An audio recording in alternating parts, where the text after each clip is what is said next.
राम राम बंधुओं, ज्योतिर्लोक में आपका हार्दिक स्वागत है।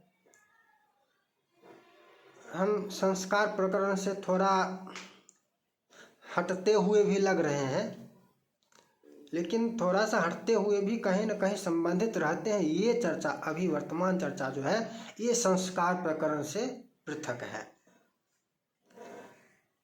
लेकिन अपेक्षित है। इस विषय का प्रश्न हमें 2-4 दिन पूर्व आया था, तो प्रश्न के कालकर्ता को हमने जो उत्तर दिया, संभवतः आप यहाँ पर देख भी रहे होंगे, हो सकता है, तो उस उत्तर का प्रमाण भी अब दूंगा। कॉल पर मैंने प्रमाण तो नहीं दिया था ना। प्रश्न क्या था? प्रश्न था जीर्णोद्धार। प्रश्न था जीर्णोद्धार। घर को तोड़कर पुनः निर्माण। जीर्णोद्धार इससे पृथक होता है। जीर्णोद्धार है कि थोड़ा बहुत, ये पुनर्निर्माण। किंतु जीर्णोद्धार इस कारण से कि कुर्सी के नीचे का जो भाग है वो नहीं टूटेगा, कुर्सी रहेगा पुराना। घर नया बनेगा, कुर्सी पुराना रहेगा। अब यहाँ पर क्या? गृहारंभ, वास्तु शांति, क्या क्या क्या? यदि आप सुन रहे हैं तो आपको ज्ञात होगा, जिनका कॉल था, जिन्होंने बात किया था, तो वास्तु शांति हमने कहा था। वास्तु शांति पहले ही, बाद में नहीं। बाद में तो होना ही है, बाद में भी होना है, लेकिन पूर्व ही वास्तु शांति आवश्यक है। प्रमाण यहाँ पर दे रहा हूँ। कब कब वास्तु शांति किस किस कर्म में, बहुत बार आपको लगता है। और पंडित जी ये फिर वो पंडित लोग आ गए, पुरोहित वर्ग, फिर वो आ गए कि शास्त्रों का तो अध्ययन करते नहीं, तो कैसे सही बात बताएंगे। अब उनको दोषी मत मानिए। देखिए, पंडित जी पर तो मैं कई बार बोल चुका हूँ कि करने चले थे, नौकरी कर रहे थे, और नौकरी करते करते यजमान कि यहाँ पहुँच गए, इसलिए नहीं जानते हैं। यजमान दोषी नहीं है क्या? आपके पुरोहित को नौकरी ढूंढने की आवश्यकता क्यों पड़ी? दोषी तो आप हैं।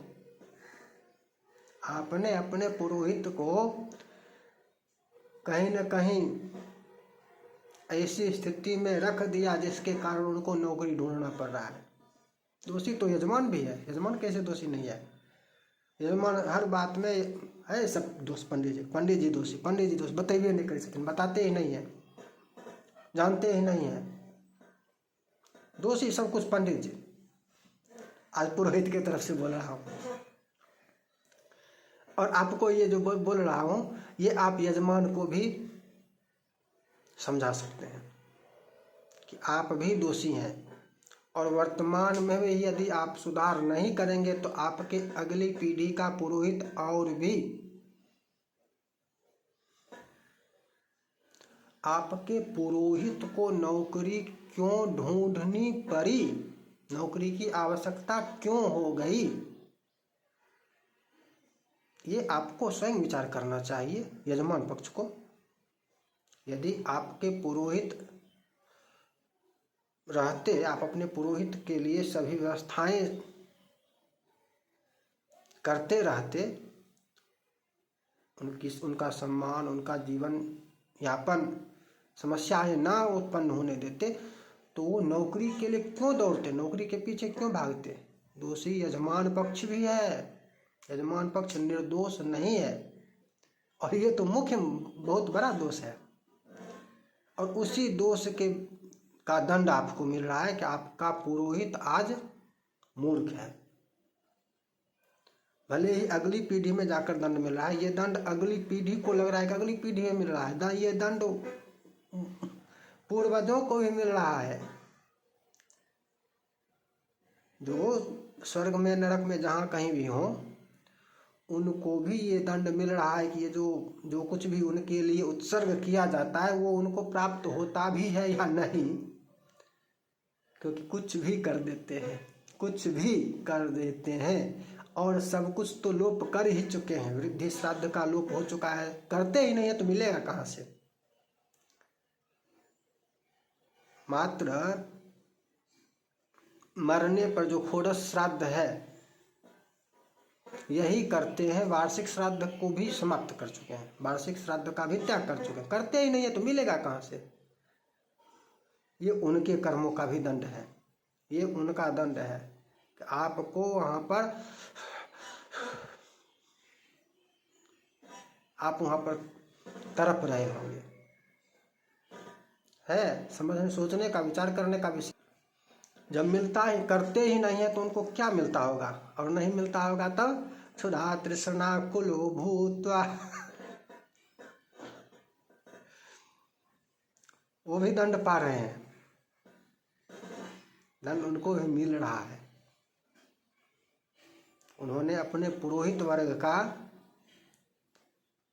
ध्यान नहीं रखा, पुरोहित वर्ग नौकरी के लिए, नौकरी के पीछे भागने लगे, तो अगली पीढ़ी उनकी ऐसी हो गई, मतलब 2-4 पीढ़ियों के पश्चात, कम से कम 3 पीढ़ी की तो बात मैं कर रहा हूँ, 3 पीढ़ी पूर्व हो रहा था लगभग। हमको लगता है कि 3 पीढ़ी पूर्व वृद्धि श्राद्ध भी था, जहाँ पर आज नहीं है, वहाँ की बात कर रहा हूँ। बहुत जगह है भी, अभी भी है। वार्षिक श्राद्ध अब मात्र ब्राह्मणों में 5 वर्ष तक है, अन्य सब के सब वार्षिक श्राद्ध 13वीं को करने लगे हैं। पिंड छुड़ाओ भार है, पितर भार क्यों हो गए? अपने दुष्कर्म, अपने कुकर्मों के कारण, अपने पुरोहितों की ऐसी स्थिति कर दिया आपने। ये कांग्रेसी भीड़ में जाकर वामपंथियों के साथ जुड़कर, वामपंथी नास्तिकता को अपनाकर वामपंथ में जुड़ गए थे, वामपंथी बन गए थे, और पुरोहितों की दुर्दशा कर दिया इन लोगों ने, जिसका दंड अब यहाँ से लेकर वहाँ तक भुगत रहे हैं। हम चर्चा प्रकरण में आते हैं। विषयांतरित अधिक होना, वैसे बहुत हो गई विषयांतरित। जीर्णोद्धारे तथोद्याने तथा गृह निवेशने नवप्रसाद भवने प्रासाद परिवर्तने द्वाराभिवर्तने तद्वत् प्रासादेषु गृहेषु च प्रासादेषु गृहेषु च वास्तुपशमनं कुर्यात् पूर्वमेव विचक्षणम्। मत्स्य पुराण का है। जीर्णोद्धारे तथोद्याने, वाटिका, वाटिका लगाना भी, कृषि भूमि है वहाँ पर अब उद्यान बना रहे हैं, वाटिका बना रहे हैं।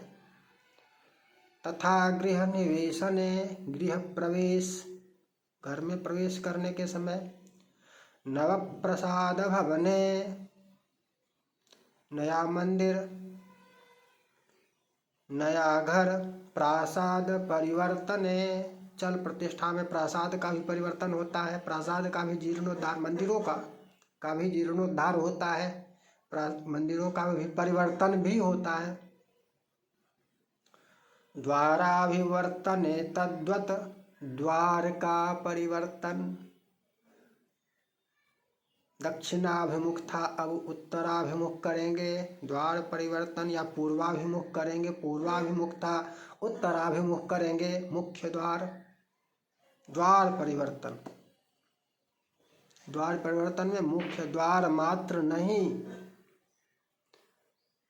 भीतर के किसी ये अब देखिए, ये जो आपको टीवी पर ज्योतिषी बनकर ये तोड़ो, वो तोड़ो, वो तोड़ो, ये करो, वो करो, पूरा का पूरा घर तोड़ दो, इधर तोड़ो, उधर छोड़ो, उधर,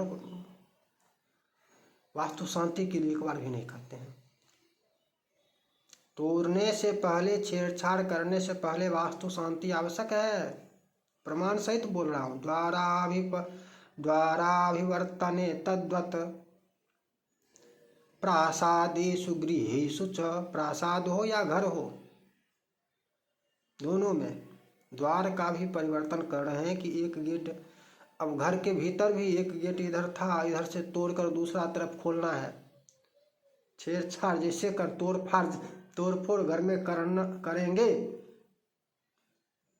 वास्तुपशमनम कुर्यात्, वास्तु शांति करो किसी भी तोड़फोड़ से पहले। पूर्वमेव विचक्षणम,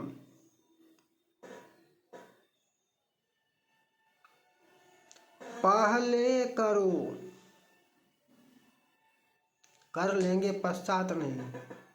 ये काम कर लेते हैं, गेट बदल देते हैं। ज्योतिषी ने कहा वास्तु वाला, वास्तुविदन, ये आपकी सीढ़ी उल्टी है,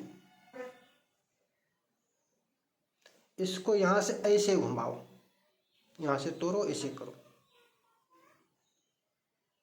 वो आपको कहता है कि वास्तु शांति पहले करो? नहीं कहता ना।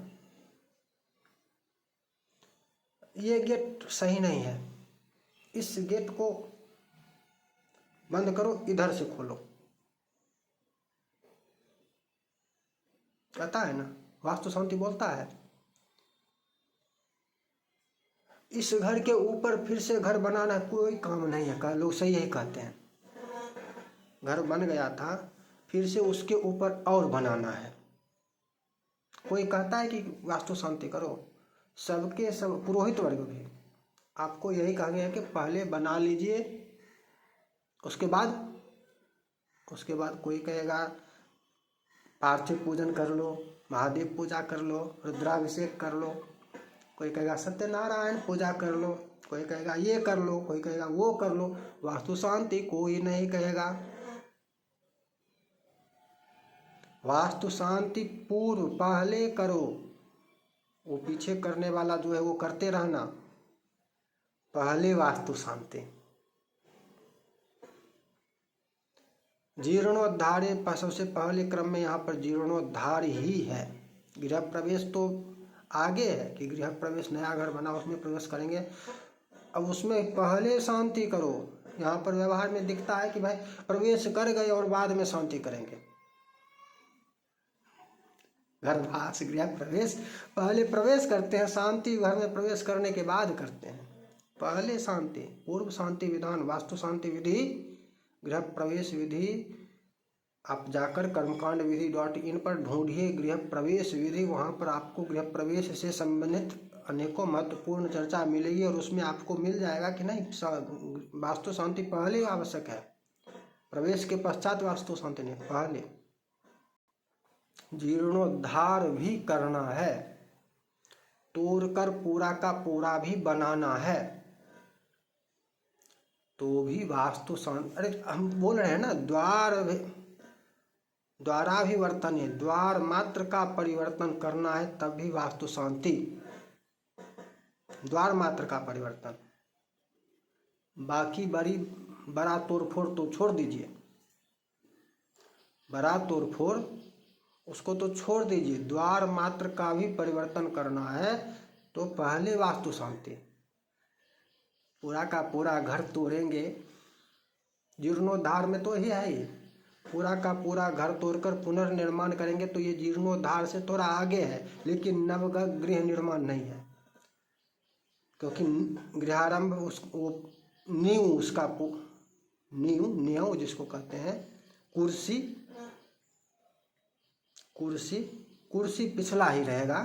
तो उस स्थिति में भी, और यही उत्तर मैंने दिया था कि वास्तु शांति पर पहले होना चाहिए। यदि आप सुन रहे होंगे, जिनका भी प्रश्न था शायद संभवतः सहरसा से थे, तो यहाँ प्रमाण सहित ये चर्चा भी हमने किया है और इस प्रमाण से आप समझ गए होंगे कि वास्तु शांति पहले ही आवश्यक है। ये मत्स्य पुराण का वचन है। पुनः नई चर्चा के साथ मिलेंगे। जय जय श्री राधे।